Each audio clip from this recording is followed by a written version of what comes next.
Kapayapaan po ang sumaating lahat. Brother Aaron Bruso po, isa sa mga lingkod ninyo sa kabanal-banalang Iglesia ng Diyos kay Kristo Jesus. Sa araw pong ito, hindi lamang isang magandang araw ang ipinagkaloob sa atin ng Diyos, kundi isang pinagpalang araw. Blessed sapagkat sa araw na ito ay maipararamdam natin sa ating pamilya at kaibigan ang ating pagmamahal sa kanila. Nagiging paraan ito upang mas lalo tayong maging malapit sa isa't isa, mapalakas ang loob at maramdaman nilang nariyan tayo para suportahan sila. At upang mas maipadama natin ang ating pagmamahal sa isa't isa, sabay-sabay nating panoorin ang biyayang hatid ng programang Blessed Day. Simula ng umaga at damhin ng pagpapala, araw ay gawing payapa na Espiritong Banal ang kasama.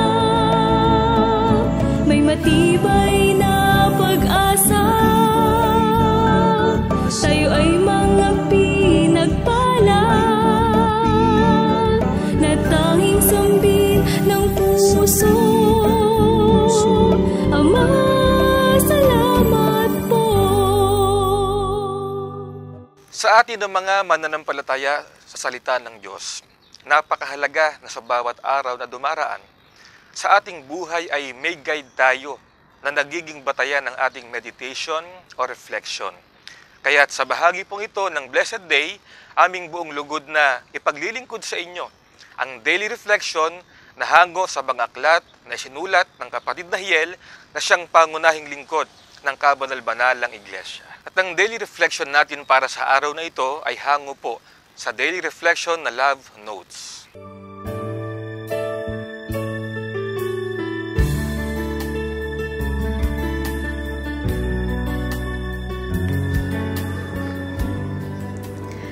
Fear not, little flock, because your Father did delight to give you the rain. Luke chapter 12, verse 32. The children of God are called the lambs of God, weak and meek. The flock is the church. Though we are small in numbers compared to all the world of unbelievers going against us, persecuting and resisting us, we must not fear. We have been chosen and taken under the care of our Abba Father. He shall protect us and save us. He has destined us to victory. We are already in His kingdom, which cannot be destroyed but will continue until eternity.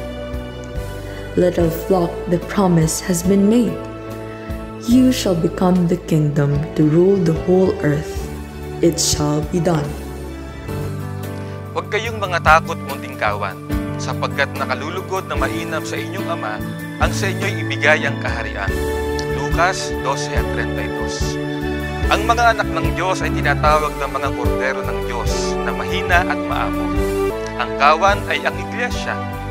Bagaman tayo ay maliit sa bilang kumpara sa mga hindi mananampalataya, hindi tayo dapat matakot. Tayo ay pinili at kinuha sa ilalim ng pangangalaga ng ating Aba Ama. Poprotektahan niya tayo at ililigtas. Itinakda niya tayo sa tagumpay. Tayo ay nasa kanyang kaharian na hindi masisira at magpapatuloy hanggang sa walang hanggan. Maliit na kawan, ang pangako ay natupad, ikaw ay magiging kaharian upang mamahala sa buong lupa. It shall be done.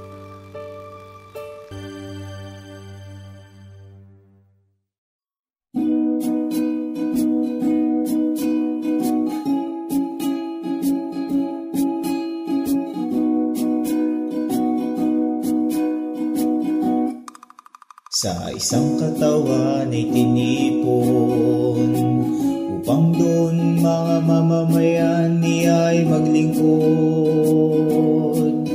Dahil sa kanyang kaawaan at pag-upo,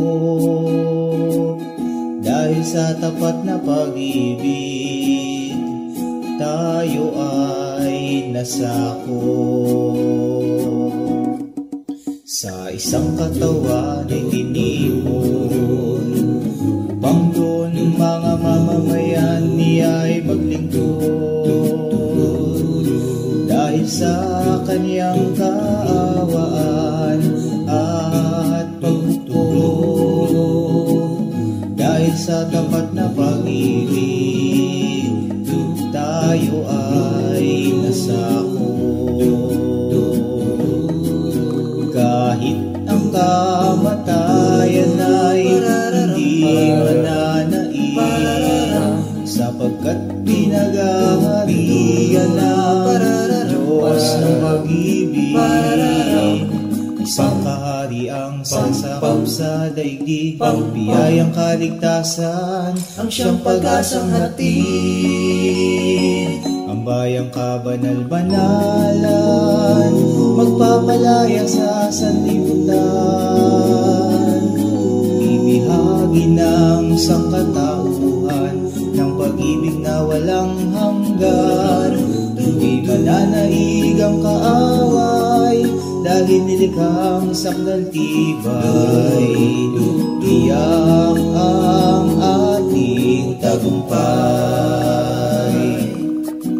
Mula sa kadiliman hanggang sa kagilagilalas na kaliwanagan, tinubos sa kasalanan at tinawag na kabanal-banalan. Ang bayang kabanal-banalan, magpapalaya sa sanlibutan, bibihagi ng sangkatauhan ng pag-ibig na walang hanggan. Hindi mananaig ang kaaway, dahil nilikhang sakdal tibay. Tiyak ang ating tagumpay. Ang bayang kabanal-banalan, magpapalaya sa sanlibutan, bibihagi ng sangkatauhan ng pag-ibig na walang hanggan. Hindi mananaig ang kaaway, dahil nilikhang sakdal tibay. Tiyak ang ating tagumpay. Ang kabanal-banalan.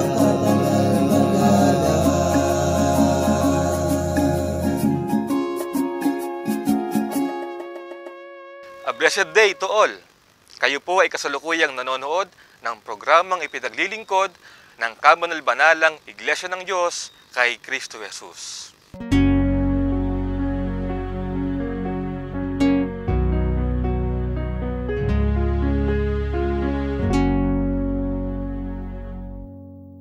Isang malaking karangalan na pagkatiwalaan ng supling ang sinumang tao. Subalit, wala namang nanganak na pagkaluwal ng bata ay may kasamang manual o instruction kung papaano papalakihin ang ipinagkaloob na supling. Yayamang ang anak ay pamana na mula sa Panginoon, maniwala po tayo, nasa Panginoon din ang tiyak at eksaktong paraan upang matagumpayin nating maitaguyod ang ipinagkaloob na anak. Kaya narito ang featured segment ng ating palatuntunan sa araw na ito, ang gabay ng pamilyang Kristiyano.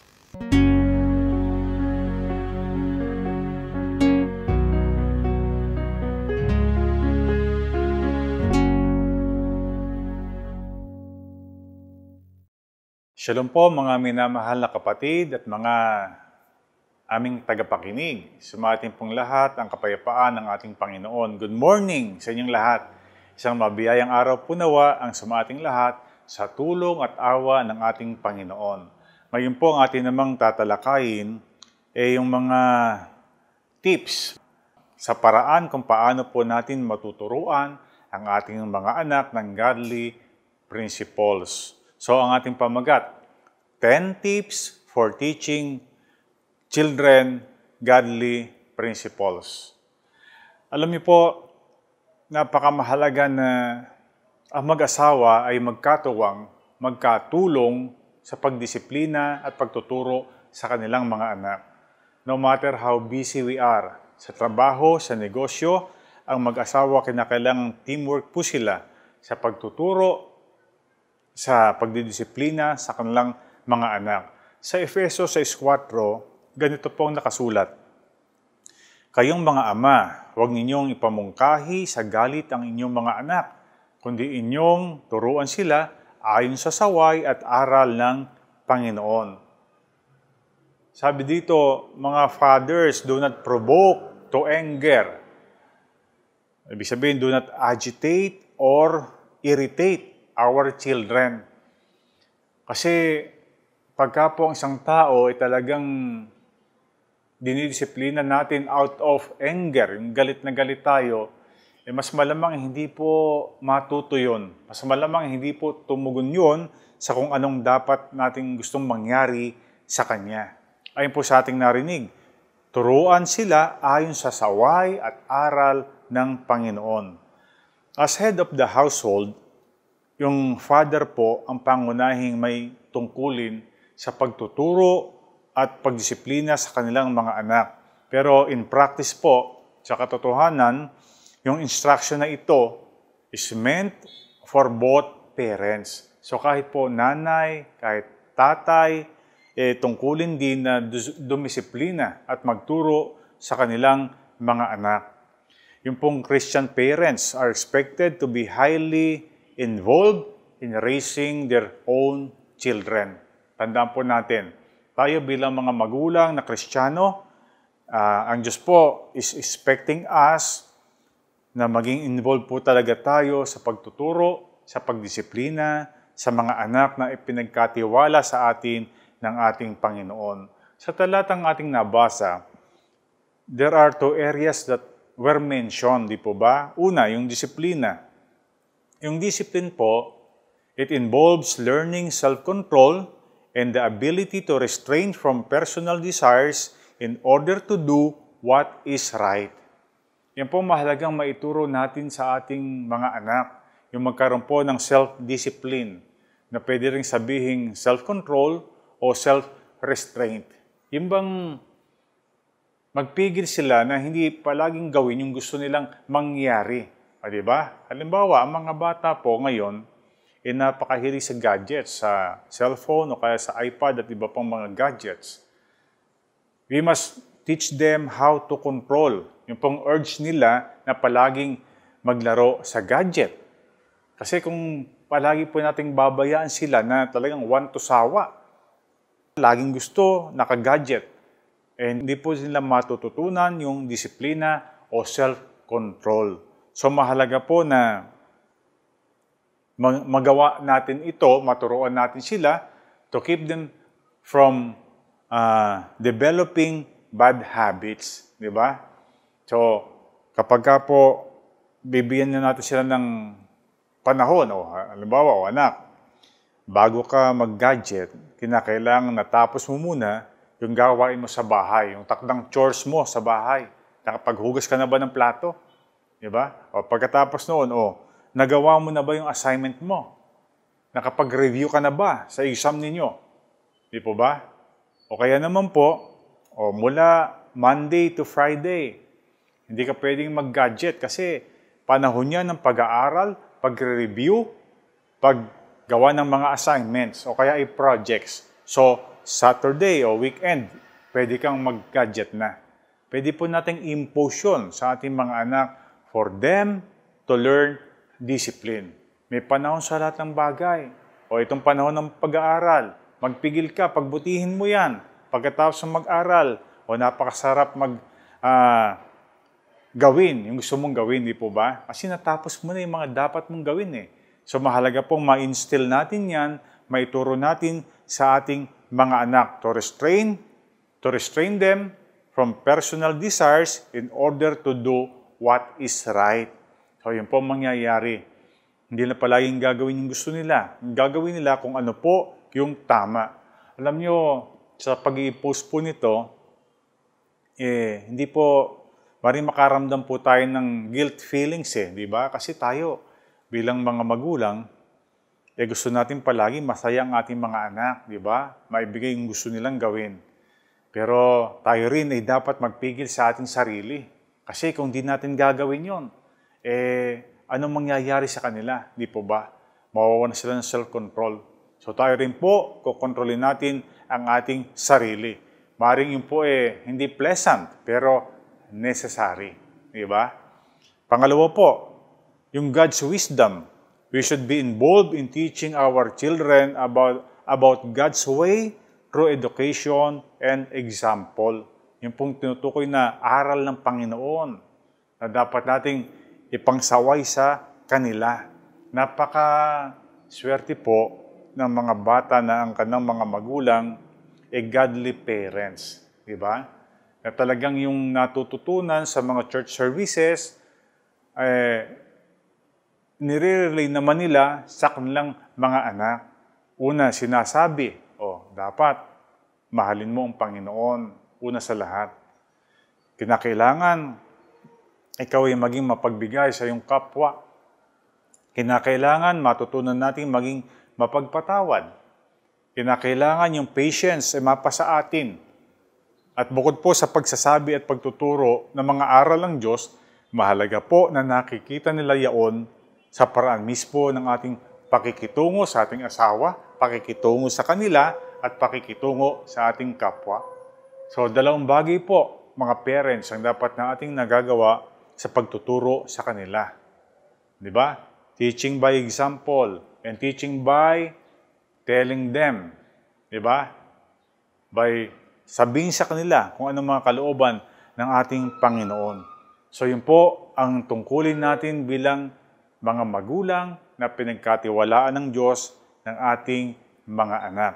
So, ito po ang mga paraan. Una, be aware that children are observing our behavior and become a reflection of what they see.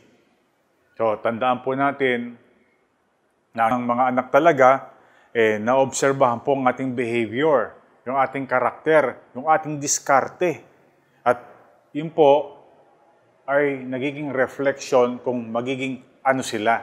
Kasi sabi nga, yung bunga hindi lalayo sa puno, di ba? Tayo bilang mga magulang, mamanahin po ng ating mga anak, ano man ang ating mga gawi, o yung ating karakter, yung ating virtues.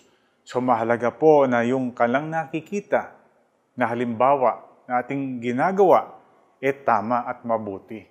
So yan po ang number 1. Be aware that children are observing our behavior. So dapat maging maayos palagi ang ating behavior. So maging mapagpigil tayo.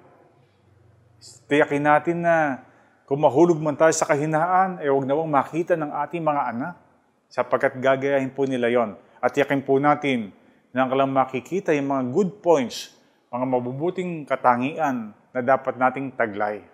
Pangalawa, keep our promises.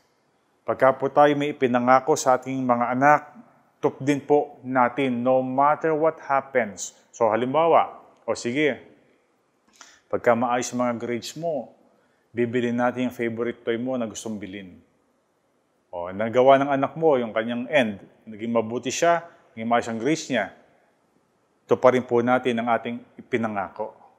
Halimbawa pa, sige, pagka naayos mong mabuti ang assignments mo, yung nakapag-review ka na, mamayang 6 o'clock, pwede ka nang magdaro ng gadget. Pag nagawa ng anak mo yung binili natin, tupdin po natin ang ating mga pinangako. At hindi lang po yun. Halimbawa, pinangako tayo sa ating asawa, pinangako tayo sa ating mga kakilala, kaibigan, kamag-anak, na narinig ng ating mga anak, tuparin po natin ang ating pinangako. Sige, pupunta kami dyan sa kasal ng anak mo. Sabihin mo lang yung araw at oras. Narinig ng anak mo yon. So, siyempre, ano man ang mangyari, tupdin po natin ang ating ipinangako sa ating kapwa. Para gayon din ang gawin nila sa kanilang pakikitungo sa kapwa. Kapag nag-promise sila, tutuparin po nila. Kasi ang Diyos natin ay ganon, di ba? Ano mang pinangako ng ating Panginoon, lagi niya pong tinutupad. Pangatlo, teach them the value of earning money by providing ang allowance for their chores. Tandaan po natin, mahalagang matutunan po ng ating mga anak yung kahalagahan ng pag-earn ng money. Tayo bilang mga magulang, maaaring nagtatrabahong mabuti. Kung may negosyo, inaayos na mabuti ang pagninegosyo. Nagbibigay po tayo ng lakas, ng pansin, ng pagtitiis for us to earn money. So sana ituro po natin yon sa ating mga anak. Paano? Ang simpleng halimbawa, pwede po na kung meron silang mga house chores na lagi nilang nagagawa at gusto nilang madagdagan yung allowance nila, lalo lang pagbutihin yung kanilang ginagawa at gumawa pa ng higit sa dati nilang ginagawa. Yung pagbibigay po ng allowance, pagdaragdag ng allowance, kung sila yung magsisipag at gagawa ng buong puso, yun po yung pagtuturo na they need to earn money. Hindi basta iaabot lang o ibibigay po sa kanila. So yun po yung pangatlo, teach them the value of earning money. Ika-4, respect the opinion of others even when they differ from your own. Mahalaga po maituro natin to sa ating mga anak. Lahat po ng tao, may kanya-kanyang opinion. At tayo rin siyempre. We must teach them how to respect the opinions of others. Hindi po natin pwedeng sansalahin kaagad at sabihin mali ang opinion nila. So we must respect the opinions of others. So, mahalaga pong makita yan, mapatunay sa atin ng ating mga anak. Ika-5, practice courtesy and kindness in business, at home, and in public. Yung pong kortesiya, yung kagalangan, pagiging gentle, pagiging magalang sa lahat ng sitwasyon. Nag-good morning ka, di ba? Binabati mo yung kasalubong, pinapauna mo sa pagdaan, ikay nagbibigay, you are giving way to others. Yun po ay napakagandang pagtuturo sa ating mga anak. Yung kindness sa ating dealings, halimbawa may negosyo ka, you are kind to your employees, di ba? O ikaw yung nagtatrabaho, you are kind to your co-workers. O, mahalagang maituro po natin yon para magawa din nila sa kanilang eskwelahan. Magawa din nila sa kanilang mga kaibigan at sa kanilang paglaki ay kanilang magawa sa kanilang mga buhay. Ano pa? Ika-6, admit your mistakes. All of us nagkakasala, nagkakamali. So, mahalaga po, we must admit kung tayo nagkamali o nagkasala. So, mahalaga, we must admit our mistakes. Minsan, ang mga magulang, dahil magulang, tila baga ayaw makita ng mga anak na sila'y nagkakamali. Hindi po tama iyon. Kung tayo magulang at nagkamali, we must humble enough na admit our mistake at kapag ka po gayon, lalo tayong hahangaan ng ating anak. Diba? We have the ability to be humble enough to admit our mistakes and correct our mistakes. Kasi dapat maging gayon din sila. Hindi po pwede na isipin nila na hindi sila nagkakasala o hindi po sila nagkakamali. Ika-7, respect the property of others. Mahalaga po yan. O diba, halimbawa may kapitbahay tayo, meron tayong hiniram na gamit. Okay? Siguraduhin po natin maibabalik yan. Minsan may ganito may kapitbahay, bibigyan mo na ng ulam, siyempre nakalagay sa plato yun, hindi na nga gumagati ng pagbabalik ng ulam, hindi pa binabalik yung plato. Di ba? So sana, huwag po mangyari ang gayon sa atin. May mga ganyan masyadong selfish. Iba naman po, halimbawa magkakapit-bahay, nagkakaroon ng gitgitan sa property line. O di ba? Kung hindi mo na property yan, wala ka nang pakialam doon. Sa kapitbahay mo na yon. Igalang po natin ang kalang property. Di ba? Kasi kanila yun may nakayungyong kang puno sa bakuran ng kapitbahay mo na nagiging sanhi para magkaroon ng maraming kalat at dahon sa bakuran nila. O tabasin may puno. Di ba? Yun ang isang pinanggagalingan ng hindi pagkakasundo. So we must respect the property of other people around us. O, may tuturo natin sa anak natin yan. O, pwede kang manghiram ng gamit ng kaskwela mo. Ballpen, lapis, pambura, pero isauli mo. Huwag mong kalilimutang hindi isauli sapagkat kanya yon. Sapagkat ganun din naman tayo, di ba? We are willing para na magpahiram. Pero gusto natin sinasauli ang ating hiniram. Ika-8, ito dapat po ay maituro din natin sa kanila. Respect time, your own as well as others. Alam niyo, kapag ka po ako'y nahihilingang magkasal, ang isa po sa aking hinihiling din naman sa kanila, sana kung ano yung nakasulat na oras doon po sa invitation, yun po ang maging oras ng ating pasimula. Kasi pagka tumagal ng tumagal, alam niyo ang nangyayari, naiinip yung mga bisita. Lalo na yung mga principal sponsors. Kita mo, aburido na. Aburido na yung mga principal sponsors. Ako magse-sermon. Napapabilis tuloy yung sermon ko. May sinang ako mag-sermon, napapabilis pa. Kasi kita ko, talagang di na mapakalit, naiinip na. So yun po isang simpleng halimbawa na we must respect our own time and the time of others. Meron kang ka-appointment. Magkita tayo sa lugar na ito, alas 3. Tiyakin mo, before 3, nandun ka. Ngayon, kung nagkataon na traffic ka, kaya nasiraan sa sasakyan mo, tumawag ka.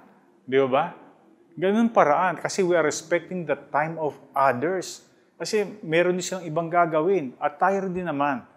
Ituro po natin sa ating mga anak ang kahalagahan ng pagrespeto sa oras. Kasi ang oras ay mahalaga, di ba? Dapat natin gugurin sa mga kapaki-pakinabang na mga bagay. At bukod doon, nagpapakilala rin po yan ng ating pagkatao Di ba? Pagka dumarating tayo sa oras, nagpapasintabi tayo kung tayo malilate, ginagalang natin siya. At ginagalang din natin ang ating sarili.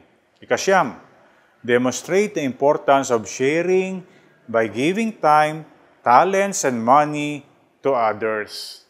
Sa Bible, nakasulat naman talaga yun Maging maibigin tayo sa pamamahagi, sa pamimigay. So we must demonstrate sa ating children yung pong importance ng pag-share ng mga blessings na tinatanggap natin sa ating Panginoon. Ang pwede po natin i-share yung panahon. Di ba? We must learn how to listen. We must learn how to spend time to those people na maaaring nalulungkot at kailangan ng companion. We must learn how to share our talents, di ba? O kaya kami talentong bigay ng Diyos para i-share mo yan. Ituro mo, mahusay kang umawit, nag-aaral ka sa music, i-share mo yan. Hindi para sa iyo lang. Meron kang talento sa pagmamanage, o i-share mo sa iyong mga kakilala, mga kapatid sa iglesia, sa mga nangasiwa sa atin. Ano pa? Meron kang pera, marami kang blessings financially. Hindi para sa iyo yan.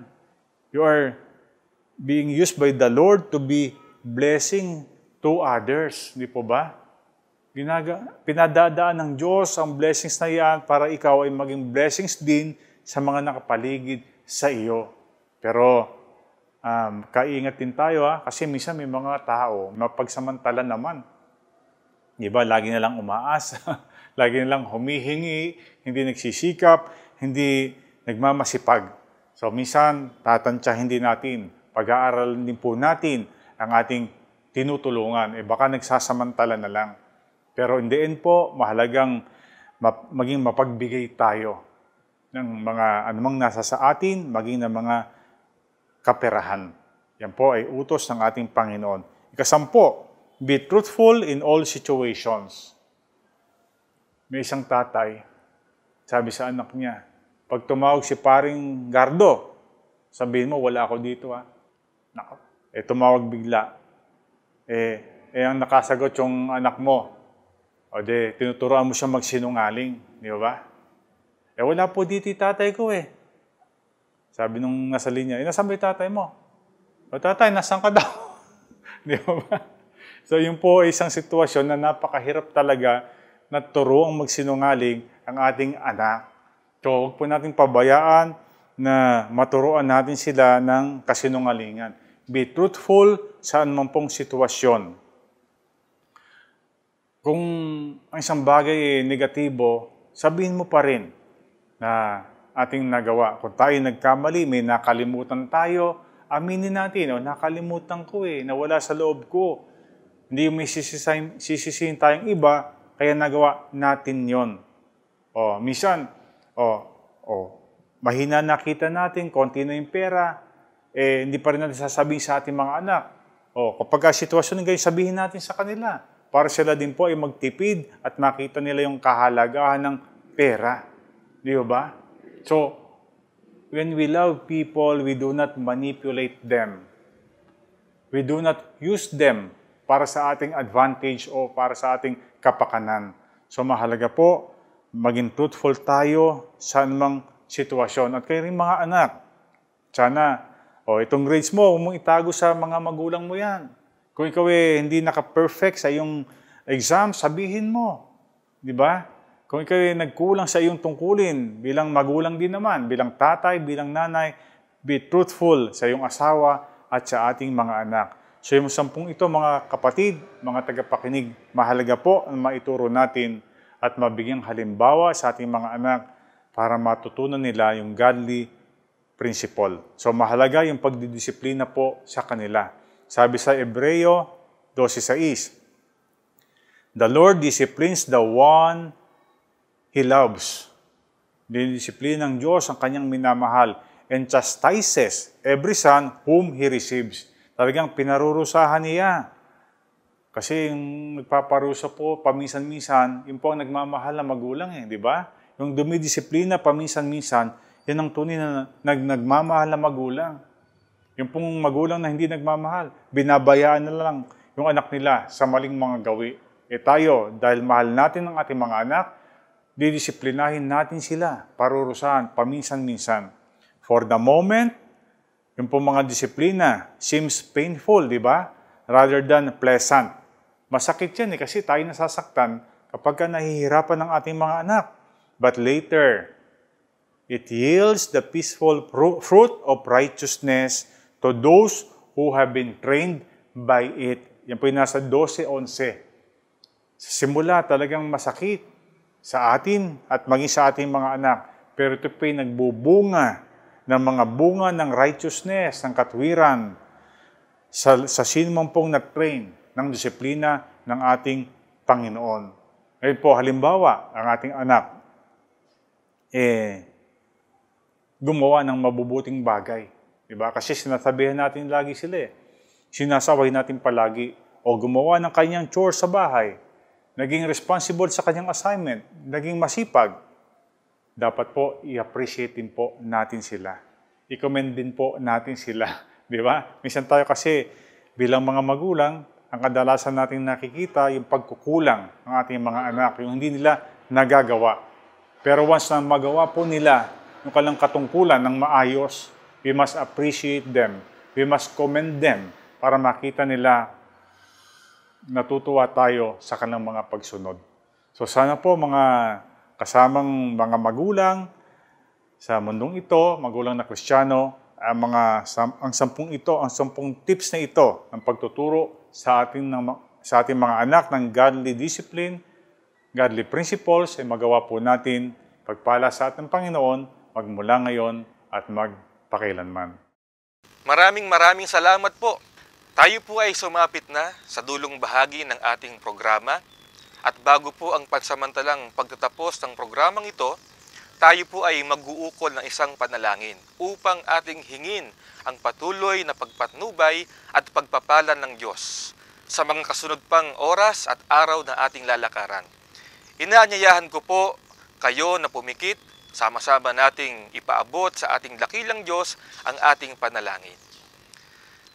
Aba, dakilang Panginoon naming Diyos, Ikaw na punong-puno ng pag-ibig sa amin na iyong mga anak.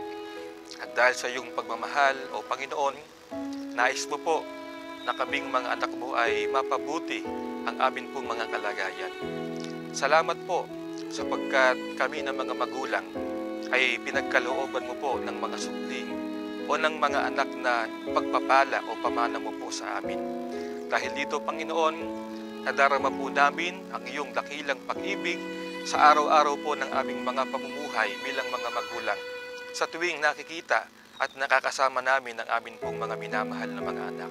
Panginoon, maraming mga taong naghahangad ng mga anak o magkaroon ng anak. Ngunit hindi lahat ay pinapalad na magkaroon po ng mga supling sa kanilang mga buhay. Ngunit salamat sa iyong pagmamahal dahil ayon po sa iyong kapasyahan, ang sino mang iniibig mo ay pinagkakalooban mo po ng dakilang pamana sa amin pong mga buhay. Dahil dito, Panginoon, nalalaman po namin na ang mga anak na ito na ibinigay mo po sa amin ay ipinagkatiwala mo rin sa amin. Na sila'y aming ingatan at mapangalagaang mabuti upang sila po ay aming maihatid at magabayan sa tamang paraan ng pamumuhay. Panginoon, lumalapit kami sa iyo, kami po ng mga magulang. Nakikiusap po kami, sana po ay tulungan mo po kami na wag po kaming magkamali sa pagpapalaki sa amin pong mga anak. Ituro mo po sa amin, Ama, ang mga mabubuti at mabibisang mga pamamaraan na kailangan po ng aming mga anak upang sila po ay magabayan namin at maturuan naming mabuti at sila po ay makaiwas sa lahat ng uri ng mga kasama at kalayawan ng mundong ito at upang sila ay makapanatili sa banal na pagkatakot sa iyo sa pagsunod sa iyo pong mga kalooban. Panginoon, pagpalain mo po kaming lahat sa araw na ito. Tulungan mo kaming maging mapagpala at mabiyaya ang buong maghapon ito ng amin pong mga paggawa. Pagpalain mo po ang mga kapatid naming nagsisipag-aral at mga nagsisipag-trabaho at sa lahat po ng aming gagawin, Panginoon. Sana po ay i-bless mo po ang bawat isa sa amin. Ang lahat po ng ito, magalang naming hinihiling sa iyo at amin pong idinadalangin sa pangalan mong Kristo Jesus, ikaw na aming dakilang Diyos at dakilang tagapagligtas. Amen. Maraming salamat po sa inyong pagtangkilik sa palatuntunang ito ng kabanal-banalang Iglesia ng Diyos kay Kristo Jesus. Kung nais po ninyong mapanood ang iba pa naming programa, mag-subscribe sa ating YouTube channel na The Most Holy Church at bisitahin ang aming Facebook fanpage na MHC Media. Upang lubos po ninyong makilala ang kabanal-banalang Iglesia ng Diyos kay Kristo Jesus, bisitahin ang ating official website na www.mostholychurch.com. Para naman po sa inyong katanungan, prayer request, o libreng Bible study sa inyong tahanan, i-post lamang ang kahilingan sa comment section ng programang ito. Maaari din po kayong tumawag o mag-text sa mga sumusunod na numero. Sa Smart o Talk and Text, 0909-555-5009. Sa Globe o TM, 0926-383-0454. Sa Dito SIM, 0991-419-2027. At sa landline, 8255-6949 o 8553-0946. Maraming salamat po.